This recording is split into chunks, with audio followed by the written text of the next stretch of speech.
இப்படி காவேரி கூட்டிகிட்டு போயிட்டு எல்லாரையும் குளிப்பாட்டி நீர் குளிச்சு துணி துவைச்சு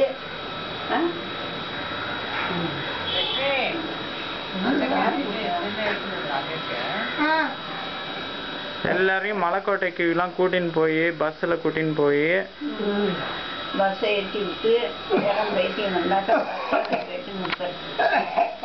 கூட்டின்னு ஸ்டேஷன்ல இருந்து கூட்டின்னு வந்து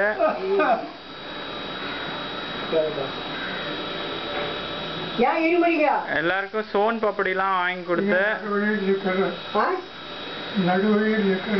பப்படி வாங்கி வந்து கொடுத்தா எல்லாருக்கும் ஐஸ் தண்ணி சாப்பிட்றீங்களா? தண்ணி அப்பதான் அது உள்ள போவோம். வெந்நீர் இருக்குல்ல லெஃப்ட் லெஃப்ட் ஹேண்டா தாத்தா